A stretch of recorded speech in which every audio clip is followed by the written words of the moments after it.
About a month ago, I was scrolling through Xbox Game Pass and I came across a game with a really strange name and an even stranger premise, Katamari Damacy.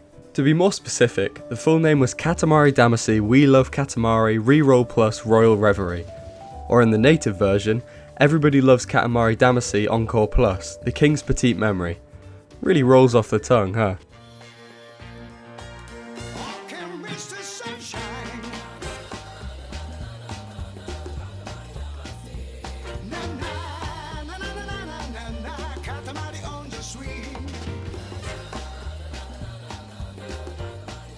I actually only found out after beating the game that it's a sequel to the original with an overarching story that spans the both of them. To be fair, it was difficult enough to wrap my head around the game itself, never mind the story, so we'll start by taking a look at what you actually do in the game. To put it simply, Katamari Damacy is a unique Japanese game where you play as this little guy called the Prince, who's only about 5 centimeters tall. The purpose of the game is to roll a Katamari around, picking up random objects and creatures along the way to grow the Katamari to roll up bigger and bigger objects as you go, with a couple of darker undertones hinted at beneath. Immediately, you may be asking yourself, hey Joester, what's a Katamari? Why do you roll stuff up? Why do you sound like that? Well, my little uninformed friend, all questions will be answered in due time, but for now we'll stick to the basics, about what the word Katamari actually means. The word Katamari is a Japanese noun usually used as a metaphor, meaning a clump or a lump of objects stuck together. In the game, it's presented as a ball that picks up anything it touches. Paper clips, cats, food, people. After you've rolled up a sufficient amount of whatever random things you can find, you then send it into the sky to be turned into a planet or stars. Makes perfect sense, right? It's unsurprisingly quite difficult to try and understand what the purpose of the game is when you first play it, since sometimes you're pushing around a Katamari the size of a tennis ball, picking up things left on the floor, and the next you're rolling around a cannibal sumo wrestler that eats everything in its path, object or not. Occasionally with this game, it's better not to think about what you're doing and just kind of accept it, but that randomness is part of what gives the game its own unique charm. In terms of the actual gameplay, it's really fun. It's addictive, it uses scale in a really interesting way, and the music's amazing. But the controls fucking suck. To move, you have to move both the left and the right joystick in the direction you want to go. To turn the camera, you have to put one up, one down. To flip the other side, you have to press both joysticks in. It's a big hassle. The camera itself isn't much better. A lot of the time it gets stuck in the walls, and the game's solution for this is just to stick a randomly shaped vignette in your face, which is very fitting for the style of game, but also really obnoxious when you're trying to play. But despite all of that, the gameplay mechanics and challenges are so much fun that after a while you completely forget about the janky controls. When I say this game is satisfying, that is an understatement. Picking up objects with that little noise it makes just feels so perfect. And the Katamari's movement being affected by different things jutting out from it is such a nice little touch that makes the game feel so natural to play. As much as the controls themselves are a little bit weird, it makes you feel as though you're actually pushing the ball around yourself, with things like the slow rotation making it seem like you can feel the effort the Prince puts into pushing the Katamari. But what really makes the gameplay feel so smooth and satisfying is the way the game handles scale. As you grow the Katamari bigger and bigger, you'll get this little animation of it growing, where the camera zooms out and you're able to pick up larger objects. At a certain point in some levels, the game will direct you towards a new area where you can explore and find bigger objects to help you grow faster. After doing this over the course of the 5 or so minutes that each level lasts, you'll find yourself in a completely different place to where you started, which I find really cool. What makes this feel so rewarding is on some levels where you can actually come back to where you started when you're much bigger, and pick up the objects you didn't even know would be possible. Things that just seem like the background of the level, like houses or buildings or even entire islands, become able to be added to the Katamari, which shows the progress you've made in each level in such an insanely interesting way. Even on levels where you don't progress to different areas in that way, manage to still feel so rewarding to play, since sometimes the goal isn't even always to grow the Katamari. Which brings me on to another thing about this game that really stands out, the mission variety. Some levels will have you racing around a track, winning a sumo fight, lighting a giant fire, or even something as simple as making a snowman.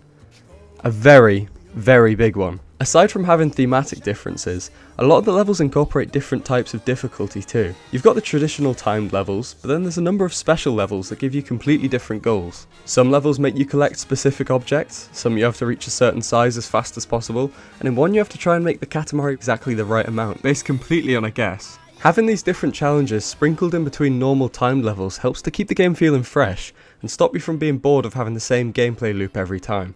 If every single level just told you to grow the Katamari in the time limit, I think I probably would have stopped playing much sooner. As well as the different themes and challenges the game gives you, there's something that makes this game feel even more weird, yet even more special to play. the level design. In Katamari Damacy, the level design's a bit of a weird one. On one hand, you have to admire the hard work the developers put into every single little item placed across the map, but on the other hand, you have to just stop and think, what the fuck is going on? In some levels, the placement of different creatures and items tells a story. For example, the level 1000 cranes is in reference to a Japanese custom of creating 1000 origami cranes for someone who's ill to wish them health. So this level includes loads of people and animals in a school surrounded by thousands of these cranes for you to collect, to give to the sick person. What a kind thing to do. But on the other end of the spectrum, sometimes your objective is just to roll up an entire city and all of the people in it, obliterating everything in your path with a complete disregard for human life. Not so kind. As much as it is a little bit strange to wrap your head around the difference between levels like that, it's kind of fitting with the game's absurdity. But don't you dare get me started on the prince himself. As I said earlier, he's only 5 centimeters tall, but the cesspit that's Versus Battles Wiki considers him to be a high universe level threat. The guy who picks up paper clips and small animals. I mean, I guess he does roll up the entire universe, but look at him, he's like a little Pikmin, he'd never hurt anyone. Anyway, I'll move on before I go on a belligerent rant about power scaling. I mentioned briefly before that there's a story that spans the two games, and after doing some research for this video, I found out it actually goes a lot deeper than you'd expect. The first game follows the story of the king of all cosmos, the prince's dad. One day, he gets really drunk and destroys all the stars in the universe by accident, and he orders you, the prince, to fix it. And how do you fix it? By making Katamaris to replace the stars with new ones. Come to think about it, are you actually replacing the stars, or are you just kind of polluting space with random shit?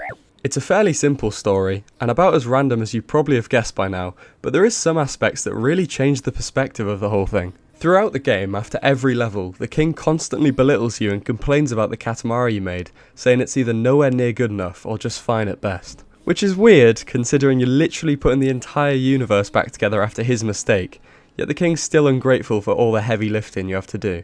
The game sort of teases the idea that the prince is seeking validation from the king that he never receives, despite how much effort and pride he puts into his work, and that continues into the second game as well. Now that the universe has been restored, the second game has you rolling up Katamaris to please the fans you've garnered through rebuilding the universe. Again, the king makes you do it since he's so happy that people seem keen to see more of the same. In this game though, they actually address some pretty serious real world issues in a much more direct way compared to the first, even in the title of the game. The title, We Heart Katamari, and the constant focus on the in-game fans' obsessions with wanting and needing more Katamaris, no matter how many you make, was a commentary by the developers on the pressure they felt from fans of the original game to make a sequel. It's quite literally a sequel, about feeling trapped and being forced to make another sequel to escape.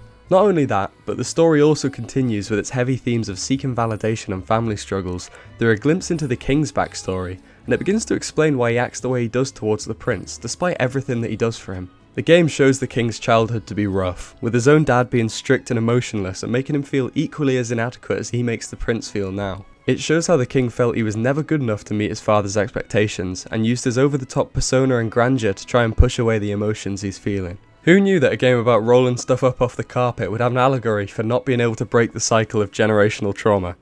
Certainly not me. I was just skipping through all the story parts, overwhelmed by how batshit crazy the rest of the game was. Speaking of batshit crazy, the stylization of Katamari Damacy is genuinely incredible. For two games that are now over 20 years old, being released in 2004 and 5, the graphics hold up surprisingly well. Granted, the version I played was the remastered version, but after looking at some gameplay of the original ones, they're still pretty solid. The game's low poly style, mixed with the bright colours used throughout every aspect, managed to give it an instantly recognisable look. Considering the technology available at the time, the quality and asset management's really impressive, and the fact they managed to do scale so well with the resources available is just mental. I mean sure, sometimes there's long loading times between sections, but you don't mind as much when you're playing, since even between segments, you're bombarded with the game's personality, with a little quip from the king and some quirky animations. From the themes of the levels to the design of all the characters, the game is so packed full of charm that you really can't help but love how strange it is. Every time I tell someone about this game or show them what you do, I feel like you can't fully grasp it without experiencing it for yourself. Playing through Katamari Damacy is such a surreal experience. You start off confused and bewildered by everything, and by the end of it you just have to admire how much love and care was put into every little aspect of the game. The attention to detail in these games are second to none. I'm not sure if I've ever played a game where every little nook and cranny has had so much thought and careful planning put into it, and it really shows throughout. As much as the visuals manage to hook you in, I think it's about time to mention what really ties the entire experience together: the music. Katamari Damacy is genuinely up there as one of the all-time goats of video game soundtracks. Every time you choose a level for the first time, you just know that your ears are about to be blessed with some of the best and most random music you've ever heard. Each level has a particular song chosen for it that fits the tone of the level, with most of them being somewhere on a scale between J-pop and jazz fusion music. The soundtrack is such a perfect match for just how chaotic and odd the gameplay is. You're just some weird little fella from space rolling up animals and buildings, or something like samba music is blaring in the background.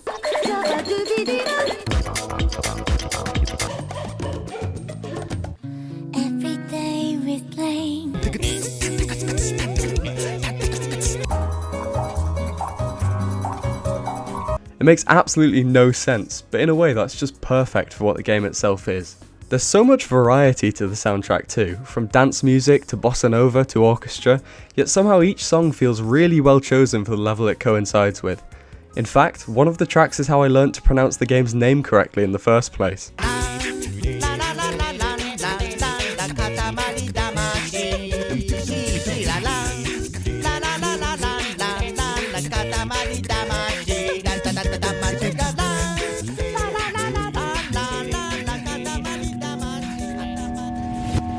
Pretty hard to get it wrong after hearing it about 1,000 times, yet it seems like some of the American audience do it quite often. All in all, I definitely consider Katamari Damacy and its sequel to be some of the strangest games of all time.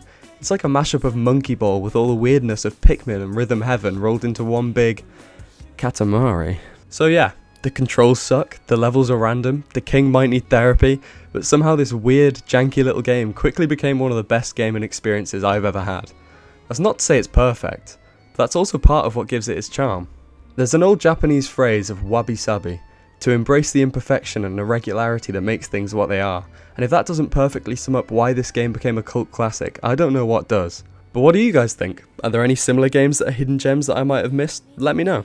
My name is Joester, and that pretty much sums up my thoughts about Katamari Damacy. Thank you so much for watching.